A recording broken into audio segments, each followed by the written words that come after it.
మరి ఈరోజు ఈ నియోజకవర్గానికి సంబంధించిన కొన్ని విషయాల మీద ఎస్పీ గారిని కలవడం జరిగింది. ముఖ్యంగా ఏదైతే ఇక్కడ ఒక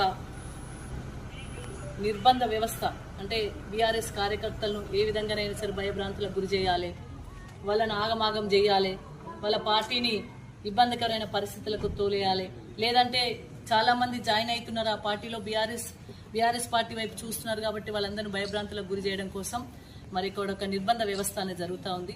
దానికి మరి ఎమ్మెల్యే గారి ప్రాతినిధ్యం వహిస్తూ ఉన్నారు. ముఖ్యంగా మొన్న జరిగిన సంఘటన, ఎందుకంటే మొన్న చాలా మంది కూడా మరి బీఆర్ఎస్ పార్టీలో జాయిన్ కావడం జరిగింది. అది జాయిన్ అయిన తర్వాత ఇక్కడ ఉన్న ఎమ్మెల్యే గారికి మనసు పడతలేనట్టుంది. మళ్ళీ గతంలో కూడా కేసీఆర్ మీద అనుచిత వ్యాఖ్యలు చేయడం జరిగింది. ఒక తెలంగాణ రాష్ట్రాన్ని 14 సంవత్సరాలు పోరాటం చేసి తెచ్చిన వ్యక్తి గౌరవ కేసీఆర్ గారు.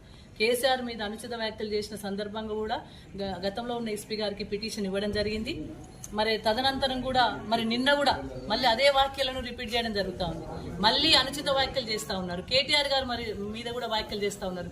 ఈయన స్థాయి మర్చిపోయి మాట్లాడుతూ ఉన్నాడు. ఈ నియోజకవర్గ ప్రజలకు ఆయన ఏం సమాచారం ఇస్తుండో మాకు అర్థమైతలేదు. ఒక శాసనసభ్యునిగా ఉన్న వ్యక్తి ఇష్టం వచ్చిన రీతిలో మాట్లాడితే అతని కింది నాయకులకు ఏం సందేశం ఇస్తున్నారో అర్థం కాని పరిస్థితి నెలకొంది. దానికి డెఫినెట్ గా కౌంటర్ వస్తుంది. నీ మాటలను బట్టి ఎమ్మెల్యే గారు మీ మాటలను బట్టి డెఫినెట్ గా బీఆర్ఎస్ పార్టీ నాయకులు కౌంటర్ ఇస్తారు. దానిలో ఎటువంటి సందేహం లేదు. కౌంటర్ ఇచ్చిన వాళ్ళకల్లా బెదిరిస్తా అంటే భయపడేటోళ్ళు ఎవ్వరు కూడా లేరిడా. కేసులకు భయభ్రాంతులకు గురి చేస్తే భయపడేటోళ్ళు కూడా ఎవ్వరు లేరు. పోలీస్ స్టేషన్లను కూర్చుండబెట్టుడు, పోలీస్ స్టేషన్ల పోలీసులతో మేము ఇబ్బంది పెడతామని చెప్పేసి మాటలు మాట్లాడుతున్నారు. మాకు చట్టం మీద నమ్మకం ఉంది, రాజ్యాంగం మీద నమ్మకం ఉంది. అందుకే ఇప్పుడు ఎస్పీ గారి దగ్గరికి రావడం జరిగింది. ఎక్కడైతే ఎవరినైతే భయభ్రాంతులకు గురి చేస్తూ బైండోవర్లు చేస్తూ కేసులు పెట్టాలని ప్రయత్నం చేస్తుండ్రో మీ చిలిపి చేష్టలకు ఎవ్వరు కూడా ఇక్కడ భయపడటం లేదు. కేసీఆర్ గురించి కానీ కేటీఆర్ గురించి కానీ మా నాయకుల గురించి ఒక్క మాట మాట్లాడినా సహించదు లేదని కూడా ఎమ్మెల్యే గారికి హెచ్చరికలు జారీ చేస్తా ఉన్నాం.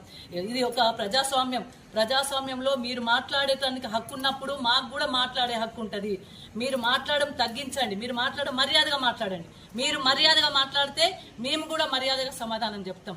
కానీ మీరు అనుచిత వ్యాఖ్యలు చేస్తే దానికి రెట్టింపు అనుచిత వ్యాఖ్యలు చేసే విధంగా మా నాయకులు తయారైనారు.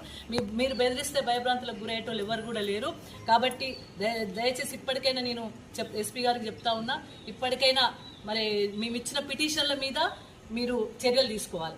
మేమేమి ఇచ్చినాం, నిన్న మా వాళ్ళ మీద చర్యలు తీసుకుంటామని చెప్పి పోలీస్ స్టేషన్లో కూర్చుండబెట్టి వాళ్ళని ఇబ్బంది గురి చేసిండ్రు. మరి ఎమ్మెల్యే గారు మాట్లాడింది కదా, ఎమ్మెల్యే వ్యాఖ్యల మీద కూడా పిటిషన్ ఇచ్చినాం, చర్యలు తీసుకోవాలి. ఫస్ట్ ఎమ్మెల్యే మీద చర్యలు తీసుకోండి, మా వాళ్ళ మీద చర్యలు తీసుకోండి. కానీ ఫస్ట్ ఎమ్మెల్యే